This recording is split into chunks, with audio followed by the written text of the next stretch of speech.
everyone, welcome to my latest podcast. I'm filming it in the garden, so there's lots of ambient noise. Someone's strimming something, I think. The sun keeps shining in my eyes, so I'll squint at you. It's quite windy, so my hair's going to blow all over the place. But, you know, all the usual Locket land normality, I think. It's not carefully curated, it's normal life.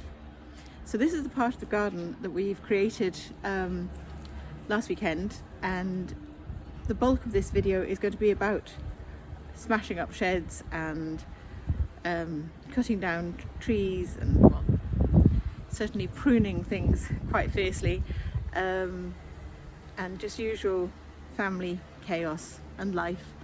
I give you a little tour at the beginning of how messy our garden currently is. It's a warts and all tour. It's not an Instagram friendly curated beauty, you know, only showing the nice bits. It's real life what our garden looks like, and this is just my intro to the videos from last weekend, and I'm just going to show a bit of crafting. Otherwise you might just give up and go away if I just show you us knocking down sheds and being silly.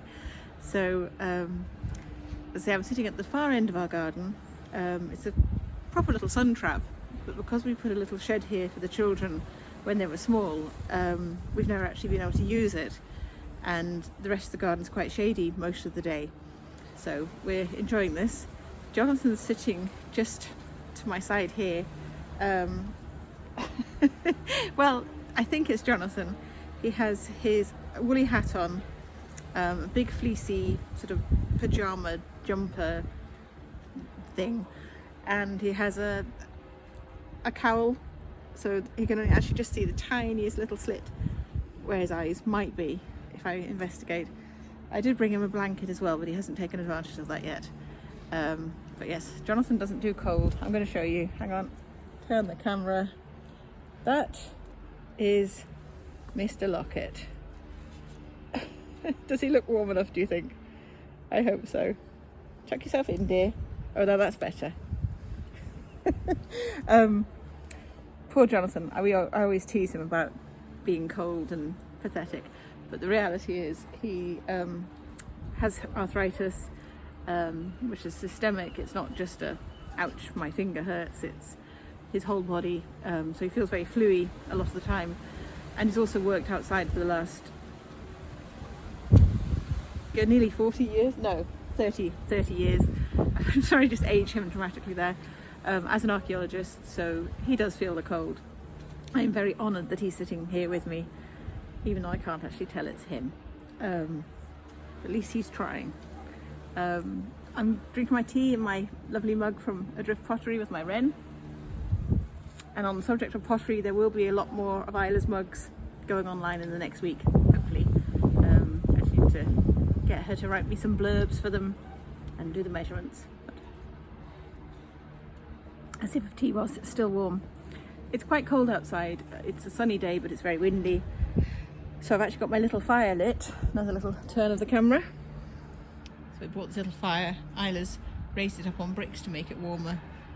And we're burning smokeless fuel as we're in a smoke-free zone.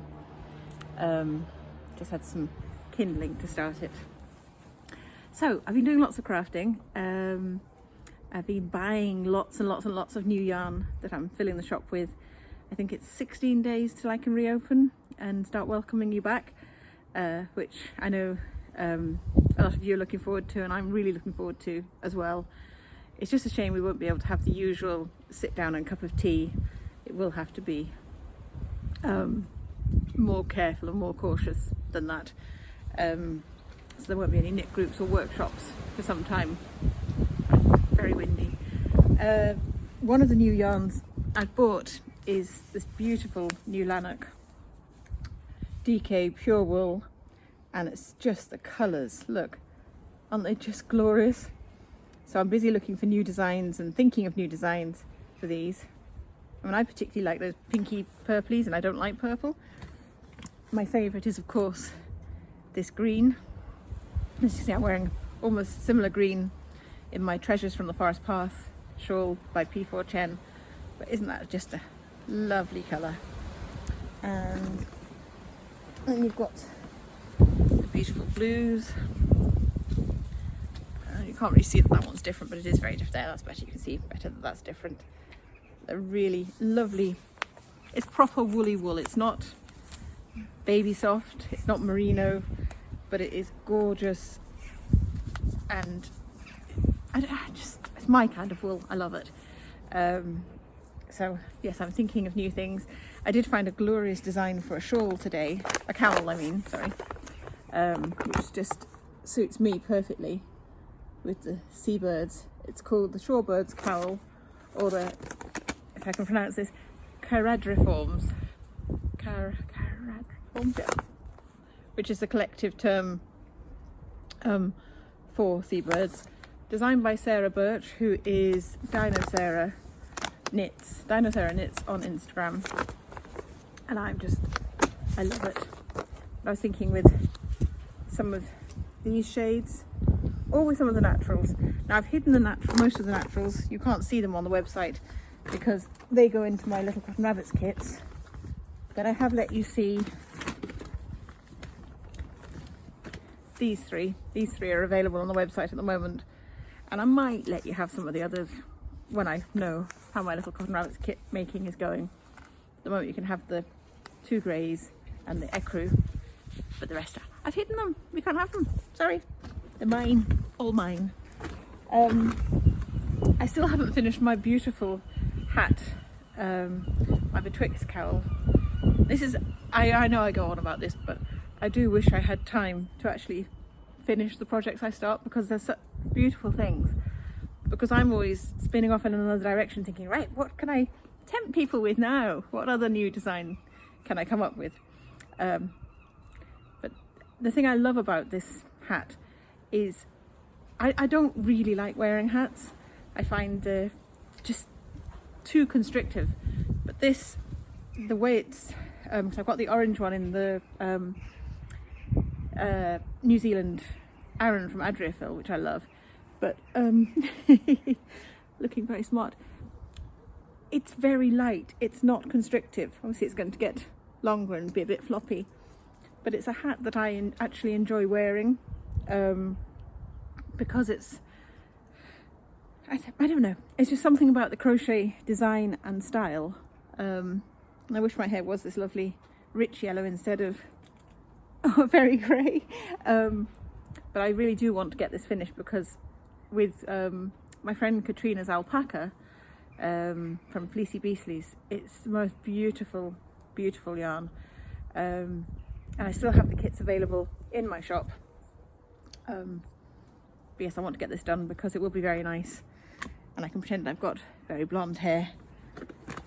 That's everything from that bag, and Mr. Locket's being very good at being quiet. I think he's gone to sleep actually. He does do that quite a lot. His default setting is snoozing. Oh no, I think I've left half the stuff I wanted to show you inside. I have.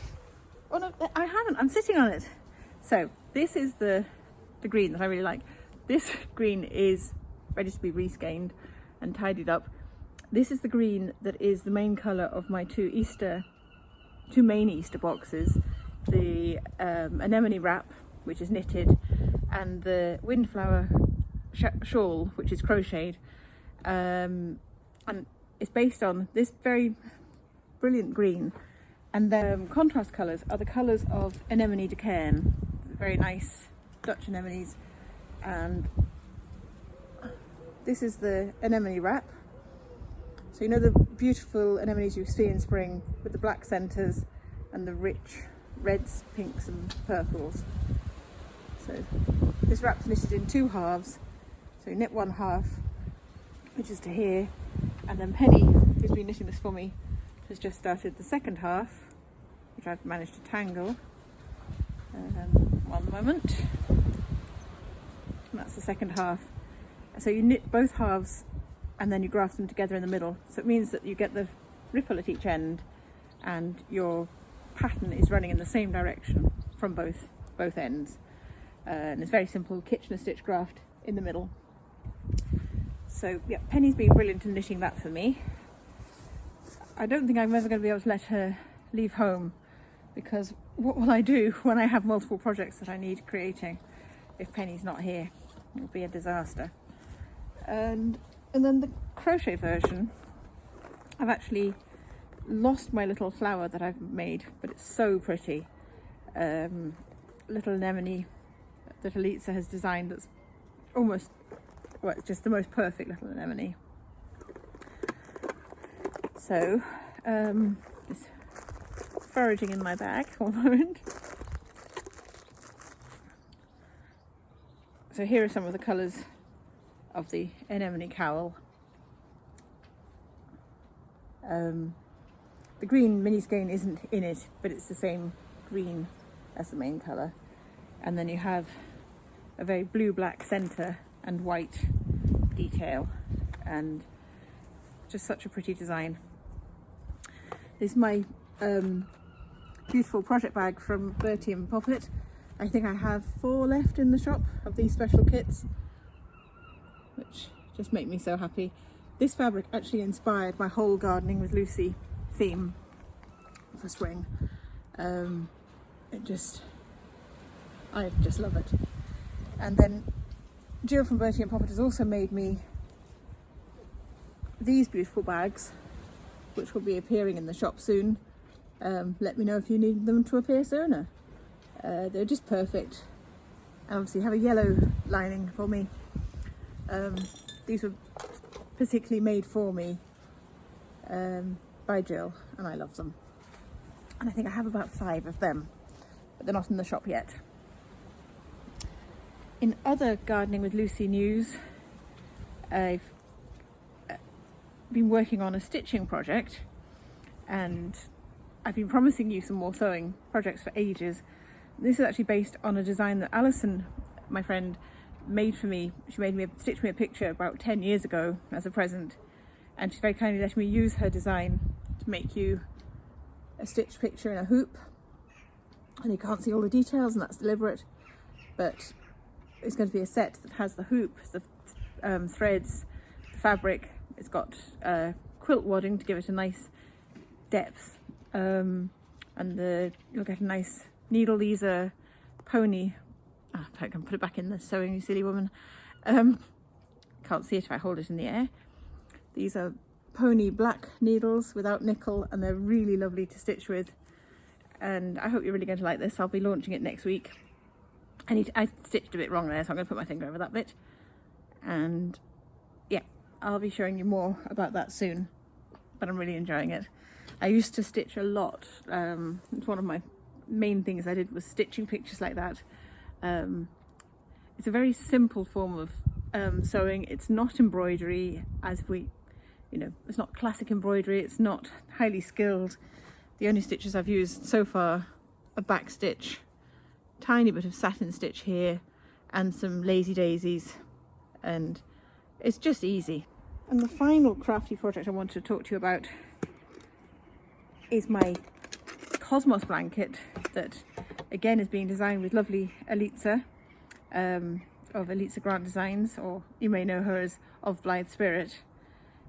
And this is beautiful flowers that I'm working in the Scapias Stonewashed, and we're busy at the moment working out how many you can get from each ball and how big we can make the blanket and all the costings, but I think you're going to love it. I just love this design, and it's an 8-petaled flower, and Cosmos just came to us as the perfect name. And there we go. And then I've chosen to edge mine in this very soft brown. And because it's stone washed, it has that lovely flecked appearance. It's actually lighter than it's looking in this photo, in the video.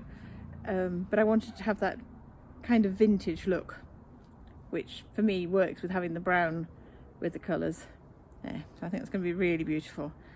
And I'm really enjoying crocheting it, because I've been trying to work out how many you can get from each ball of wool. I've got a tin with I think 40 centres in already, that's not quite so much fun just doing centres, but we'll get there.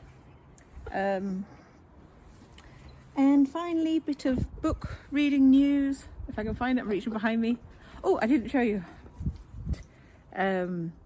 This is one of the things I'm going to be stocking, some of the Agapanthus tins, because they're perfect for storing your threads in when you do your stitchy pictures.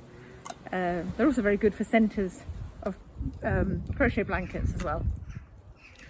And finally, reaching behind me one more time, this is the book that I'm reading, which is Away with the Penguins by Hazel Pryor, and I'm enjoying it. It's described as this year's Eleanor Oliphant, if any of you have read that.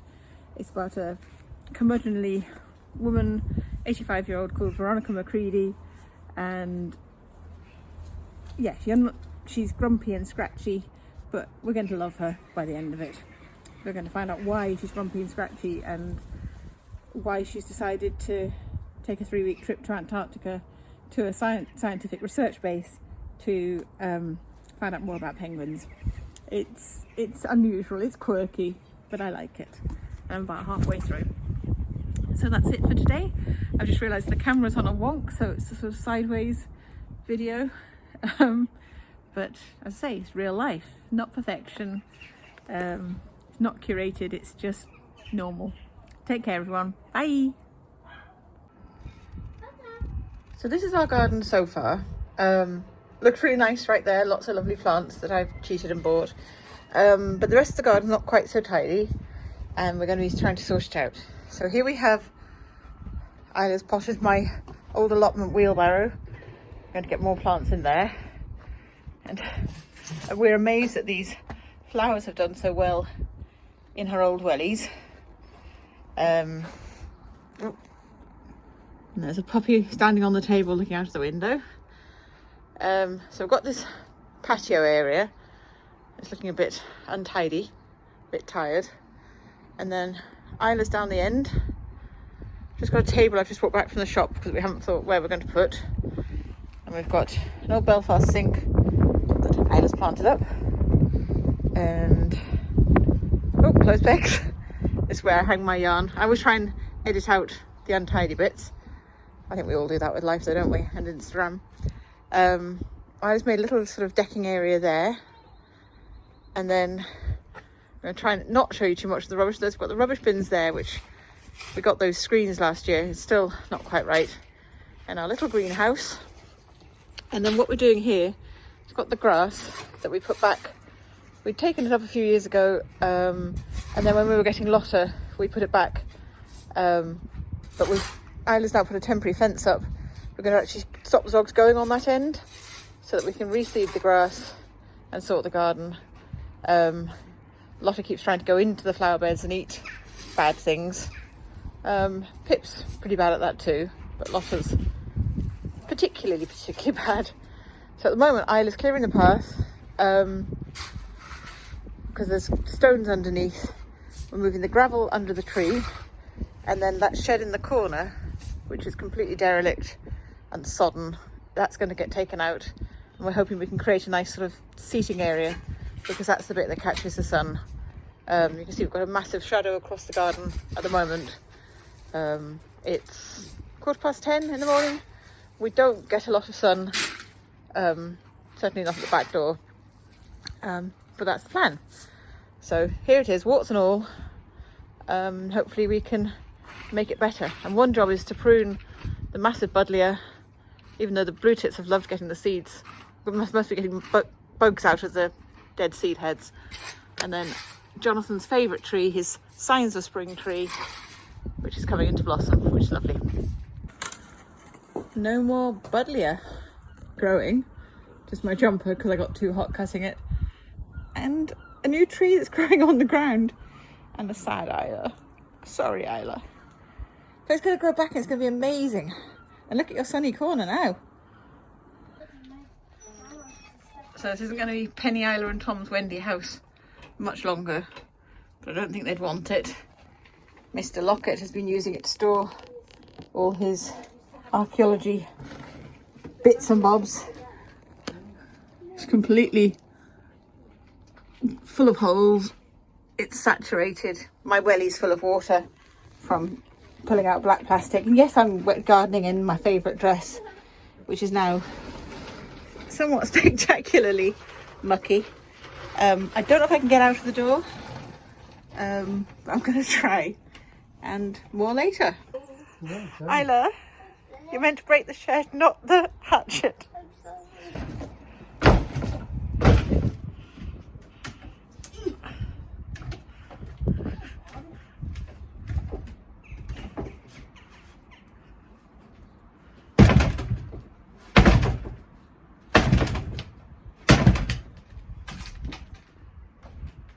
Just read this shed is completely rotten. It looks nice from the outside, but it's rotten. Rotten floor, rotten ceiling. He's a little man. What is Daddy's new game? What's Daddy's new game?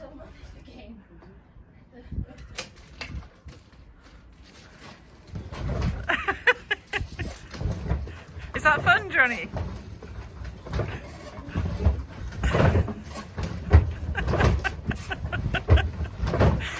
It seems to be working. I think Harley would like that game.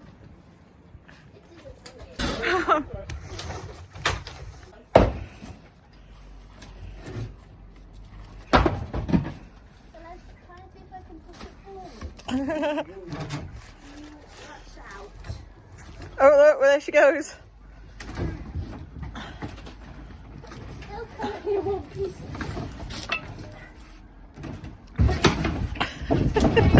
Tom's come to help. He's got a special gravel transportation system. Is it not working, Tommy? Rocks. They're very little rocks, Tom. And this is where Penny, Isla and Tom's Wendy house has ended up.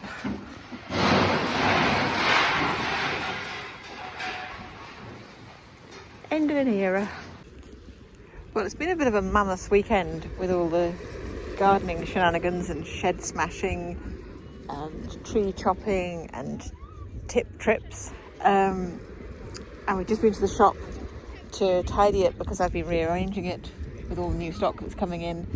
I need to be tidy for tomorrow so that when Alison comes to work for me, we can get all your parcels sorted and posted.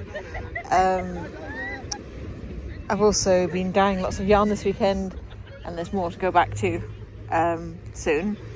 But right now, I've brought Isla to the beach to take the dogs for a walk, and she's going for a socially distanced walk with one of her university friends. In the sunshine, and the beach is quite busy, and I'm sitting here knitting my anemone shawl, lovely new bag from Bertie and Poppet that I'm going to be showing you soon. And my dogs aren't here, they're on a different bit of the beach, but I thought you might like to see.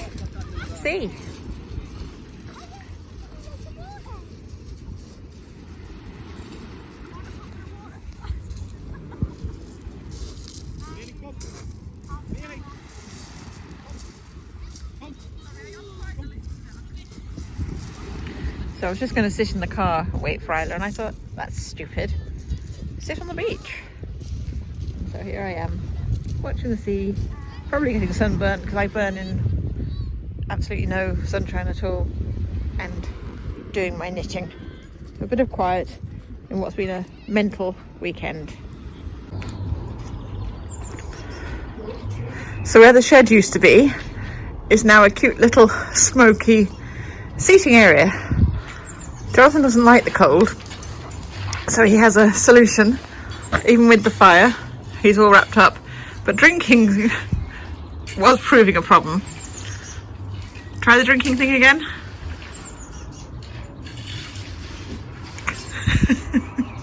So if you think I'm crazy, look at the people I live with. This is how Jonathan's going to sit outside with me. Oh, Lotta's going to investigate. Oh, she's going to get my wool. Go, go.